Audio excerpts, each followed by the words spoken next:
Hello, my name is William Abel, and this is Common Sense. I'd like to thank GCD Network for helping to sponsor this program. If you'd like to, you can help offset the cost of this program, or to help with the next congressional bid coming up in 20 or coming up this year for 2026. I got my Cash App name up top, $ Abel ABEL TX31. And with the start of the new year, we also had, and this is the perfect time to get started with any political campaign that you may want to do. If you're thinking about running for political office and you have any questions, you can feel free to message me. Send me an email at william.abel, A-B-E-L, .tx31@gmail.com. That's william.abel.tx31@gmail.com. So today we're going to go ahead. I'm going to go over the national debt real quick. We're going to go ahead. I'm going to give you a little story with Davy Crockett. We're going to go over the Festivus Report, and then we're going to talk about the California wildfires. So as of right now, the national debt is $36,343,157,000,000. That comes out to be $106,887 per citizen, or $323,045 per taxpayer. So keep that in mind when we go over the Festivus Report, and it's truly ridiculous. All right, so the story I'm going to tell about Davy Crockett, it was after his first term as congressman. He went back to Tennessee. He was out campaigning. He ran into his guy who he was trying to get his vote. The guy said he voted for him last time, but he won't do it again. So you can look the story up online. Just look up Davy Crockett, Georgetown fire. And I'm going to cut into it like towards the middle where a lot of the important stuff comes in. So the man says to Davy Crockett, "No, Colonel, there's no mistake. Though I live here in the backwoods and seldom go from home, I take the papers from Washington and read very carefully all the proceedings of Congress. My papers say that last winter you voted for a bill to appropriate $20,000 to some sufferers by a fire in Georgetown. Is that true?" Crockett responds, "Well, my friend, I may as well own up. You've got me there. But certainly nobody will complain that a great and rich country like ours should give the insignificant sum of $20,000 to relieve its suffering women and children, particularly with a full and overflowing treasury. And I'm sure if you had been there, you would have done just as I did." The constituent replies, "It's not the amount, Colonel, that I complain of. It's the principle. In the first place, the government ought to have in the treasury no more than enough for its legitimate purposes. But that has nothing to do with the question. The power of collecting and distributing money at pleasure is the most dangerous power that can be entrusted to man, particularly under our system of collecting revenue by a tariff, which reaches every man in the country, no matter how poor he may be. And the poorer he is, the more he pays in proportion to his means. What is worse, it presses upon him, without his knowledge, where the weight centers. For there is not a man in the United States who can ever guess how much he pays to the government. So you see that while you are contributing to relieve one, you are drawing it from thousands who are even worse off than he. If you had the right to give anything, the amount was simply a matter of discretion with you. And you had as much right to give $2 million as 20,000. If you had the right to give to one, you have the right to give to all. And as the Constitution neither defines charity nor stipulates the amount, you're at liberty to give to any and everything which you may believe or profess to believe is a charity, and to any amount you may think proper. You will very easily perceive what a wide door this would open for fraud and corruption and favoritism on one hand, and for robbing the people on the other. No, Colonel, Congress has no right to give charity. Individual members may give as much of their own money as they please, but they have no right to touch a dollar of the public money for that purpose. Twice as many houses have been burned in this country as in Georgetown. Neither you nor any member of Congress would have thought of appropriating a dollar for our relief. There are about 240 members of Congress. They had shown their sympathy for the suffering by contributing each one week's pay. It would have made over 13,000. There are plenty of wealthy men in and around Washington could have given 20,000 without depriving themselves of even a luxury of life. The congressmen chose to keep their own money, which, if reports be true, some of them spend not very creditably. And the people about Washington, no doubt, applauded you for relieving them from the necessity of giving by giving what was not yours to give. The people have delegated to Congress by the Constitution the power to do certain things. To do these, it is authorized to collect and pay monies and for nothing else. Everything beyond that is usurpation and a violation of the Constitution. So you see, Colonel, you have violated the Constitution. What I consider a vital point is a precedent for with danger to the country for when Congress once begins to stretch its power beyond the limits of the Constitution. There is no limit to it, and no security for the people. I have no doubt you acted honestly, but that does not make it any better. Except as far as you are personally concerned, and you see that I cannot vote for you. I tell you, I felt streaked. I saw if I should have opposition, and this man should go talking, he would set others to talking, and in that district, I was gone foreskin. Could not answer him, and the fact is, I was so fully convinced that he was right, I did not want to, but I must satisfy him. And I said to him, well, my friend, you hit the nail upon the head when you said I had not sense enough to understand the Constitution. I intended to be guided by it and thought I had studied it fully. I've heard many speeches in Congress about the powers of Congress, but you have said here at your plow has got more hard, sound sense in it than all the fine speeches I ever heard. If I had ever taken the view of it that you have, I would have put my head into the fire before I would have given that vote. And if you will forgive me and vote for me again, if I ever vote for another unconstitutional law, I wish I may be shot.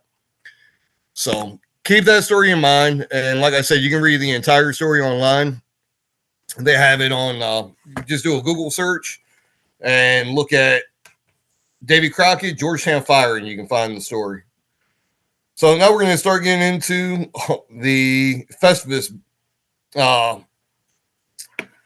report by Rand Paul. I'm going to have to throw on my glasses because my eyesight still ain't great.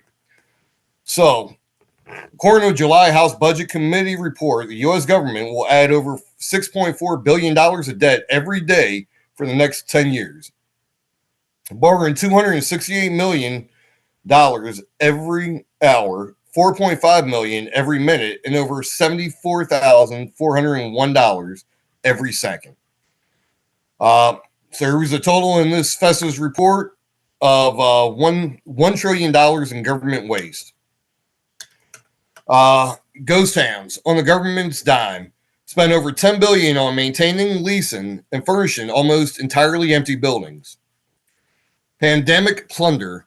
Florida man stole $8 million in COVID-19 relief funds to buy an island and more. Your tax dollars at play. Department of the Interior spent $12 million on a Las Vegas pickleball complex. Taxpayers fund a disinformation index. The Department of State wasted $330,000 to fund censorship of non-liberal and conservative media. Snack attack. The Department of Health and Human Services awarded a $2 million grant to study kids looking at Facebook ads about food. Remember, this is all our tax dollar money being spent by our ever so efficient government. Number 6, tax dollars down the drain in Nevis. The Department of State spent $108,272 on a non-functioning hotel. Number 7, direct file fell. Congress spent $15 million to turn the IRS into an unconstitutional force to prepare, file, and audit your hard-earned money. Oh, rats. HHS spends nearly $500,000 on depressing study of lonely, starved rats. The Department of Health and Human Services spent $419,470 to determine if lonely rats seek cocaine more than happy rats. Hold on to your steering wheel. Department of Energy spent $15.5 billion to push Americans towards electric vehicles that they don't want. The influencer effect hits foreign policy. Department of State squandered $4,840,082 on social media influencers. Cirque du taxpayer. The National Endowment of the Arts spent $365,000 to promote circuses in city parks. Girls just want to have funds. Department of State spent $3 million for girl-centered climate action in Brazil. The State Department production featuring your hard-earned tax dollars. Department of State paid for the Royal Film Commission $873,584 for movies in Jordan. Goalposts and grandstanding. The Department of State spent $345,000, $434 on football engagement to counter terrorism. That's how we're going to win the war on terror right there. When bailouts go bust, the United States Department of the Treasury granted a failed trucking company $700 million pandemic-era loan. Flocking together. DI takes flight. The National Science Foundation spent $288,563 to ensure birdwatching groups have safe spaces, aka affinity groups. Interestingly wasteful. Americans are paying $892 billion in 2024 on the interest on Uncle Sam's credit card. Now, we had talked about the national debt at the beginning of the show. And yeah, just the interest for the national debt alone, $892 billion. Hashtag the handouts in Ethiopia. Department of State spent $500,000 to expand the U.S. Embassy in Ethiopia's hashtag U.S. Invest in Ethiopia's social media campaign to a larger national public relations campaign. Bibbity boppity boo. There goes your tax dollars too. Federal government spent $7,026,689 on various magical projects. Because who needs a secure U.S. border? Anyways, the Department of State spent $2.1 million on Paraguayan border security. The high price of Highline art. Since 2015, the National Endowment for the Arts has awarded $385,000 for art displays on the High Line. Money in the manure. The Department of Agriculture is spending $20 million on the Fertilize and Right initiative to advance fertilizer use in Pakistan, Vietnam, Cambodia, and Brazil. Fauci-funded feline COVID experiments. National Institute of Allergy and Infectious Disease, NAID, and the U.S. Department of Agriculture spent $2.24 million on COVID experiments. Going viral for world peace. Department of State is spending $123,066 to teach Kyrgyzstan youth how to go viral. Spinning kittens for science and motion sickness. National Institute of Health, NIH, spent $1,513,299 on a study of waste and cruelty. Cat stipend. Department of Defense spent $10,851,439 on Orwellian cat experiments.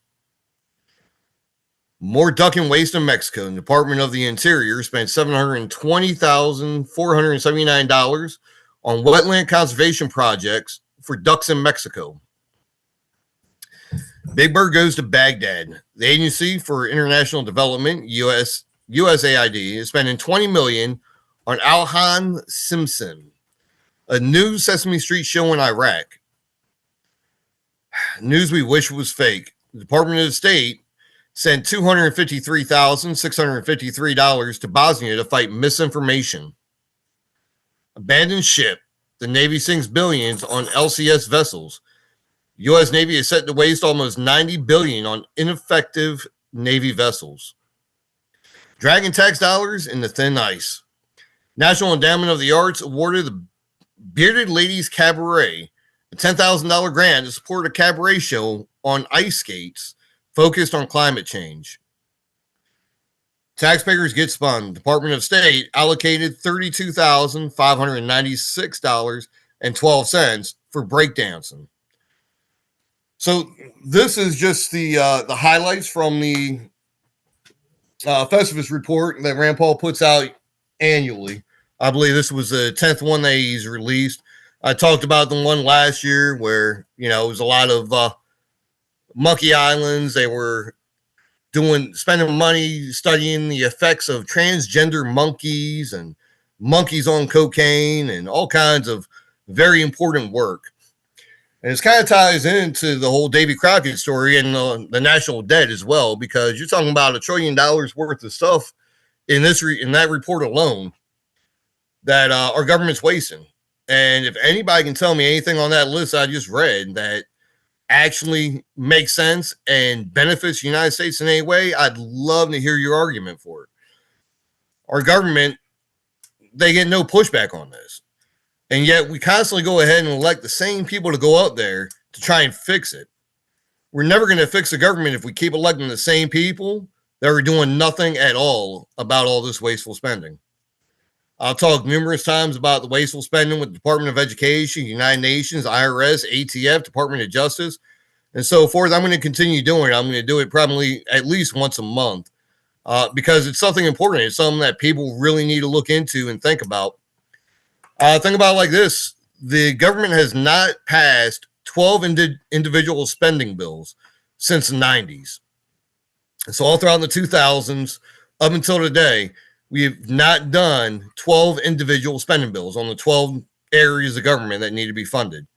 Instead, what they do is they sit on it. They put on a big circus show and put on a show and an act for everybody all throughout the year. Then when it comes time when the government needs to be funded, you're like, oh, yeah, well, we don't have that done yet. We didn't have time to get to that because we were busy doing nothing. Then they go ahead, they put together this big omnibus bill. With this omnibus bill, and they always go ahead and throw in the earmarks. And what the earmarks are their little pet projects for different congressional districts. So I know for 24, they had in there, I think it was like $3.3 million for Michelle Obama hiking trail, $3 million for an LGBTQ museum in New York City, $2 million for a Great Blacks and Wax Museum in Baltimore City. And actually, let me go back in my notes. I can talk about some of the other ones. $1.2 million for LGBTQIA plus Pride Centers. $1.2 million for supportive services for DACA recipients at San Diego Community College. $477,000 for Equity Institute in Rhode Island to teach anti-racist virtual labs to teachers.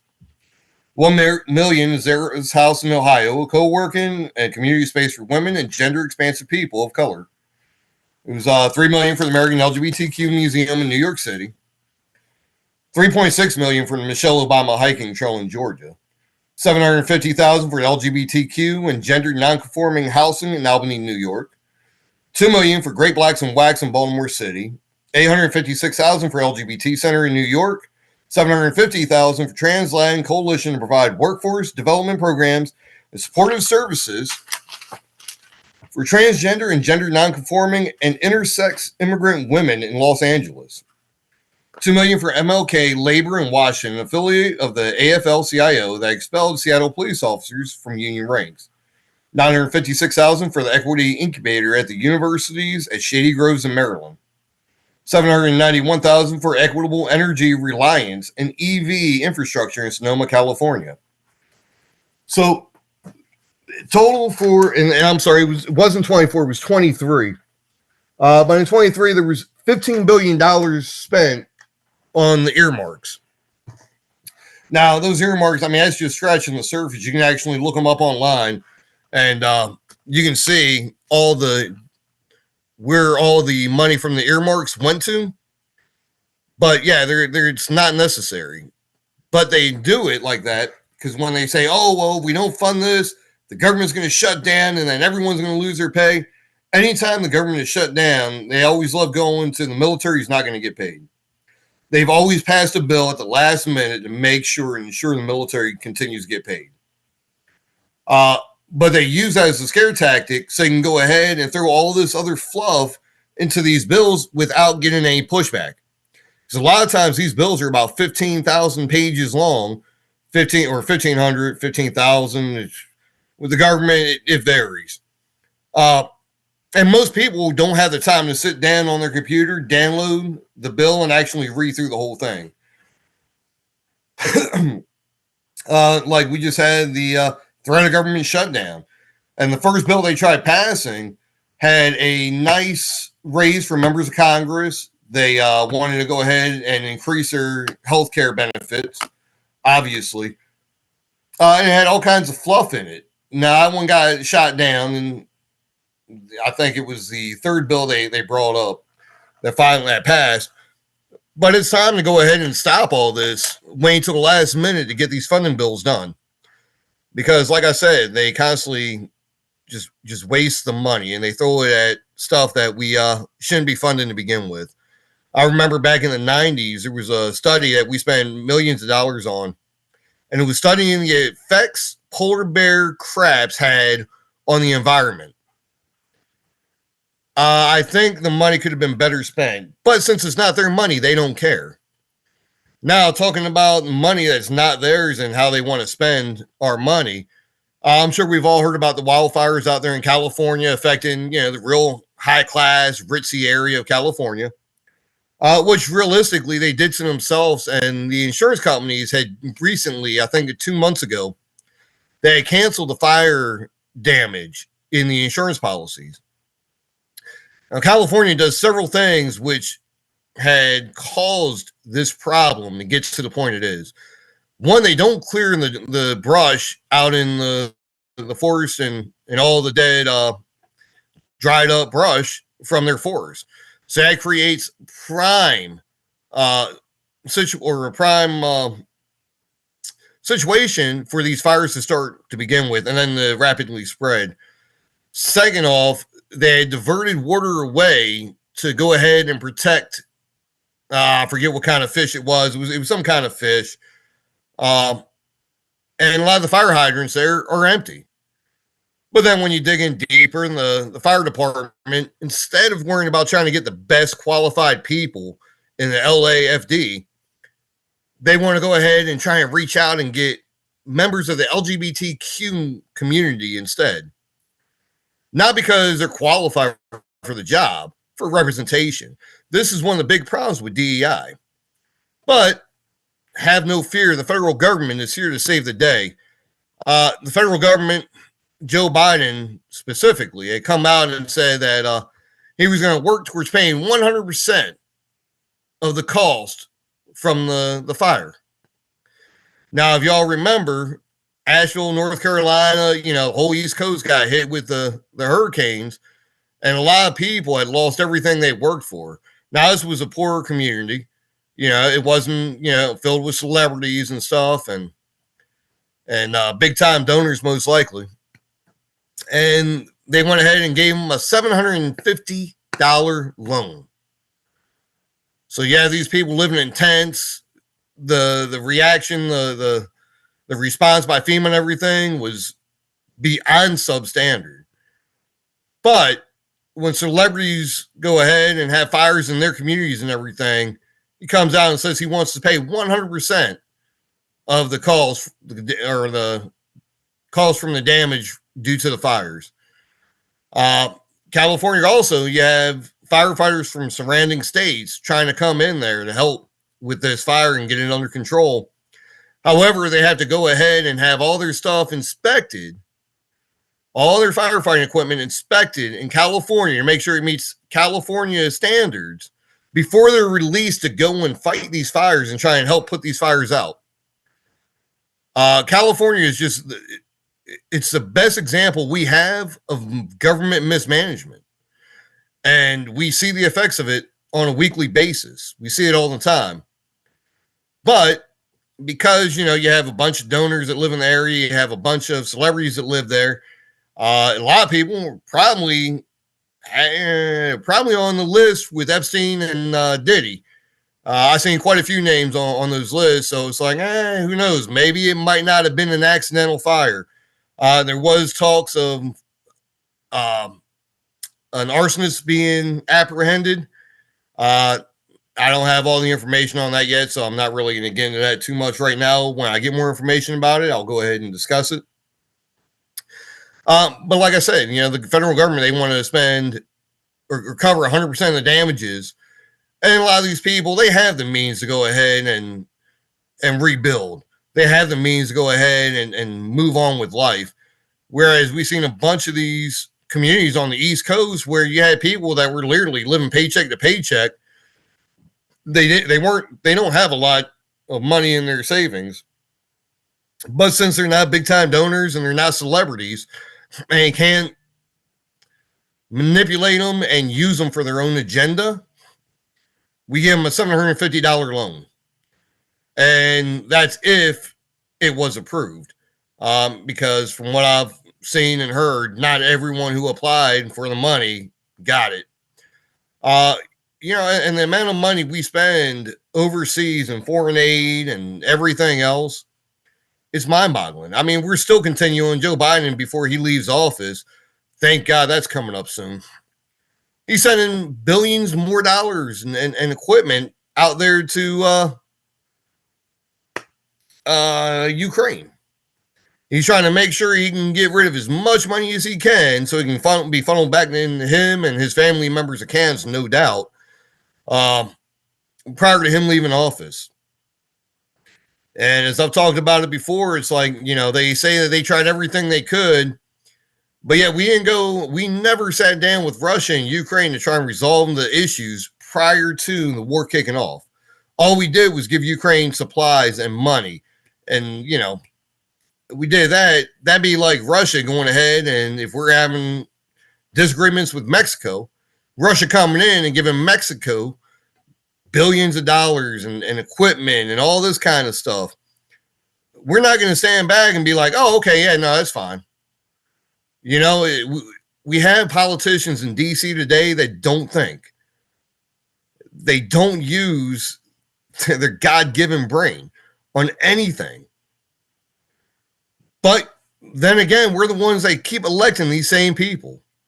We need to start doing our research. And when we go ahead and I tell you about this stuff, especially with the wasteful spending, I pound this in week after week, because we're literally going to no longer exist as a country because we're spending ourselves into extinction.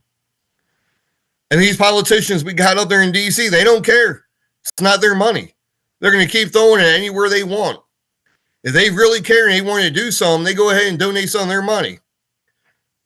Members of Congress, they make about $187,000 a year, $175,000, $180,000, plus all of their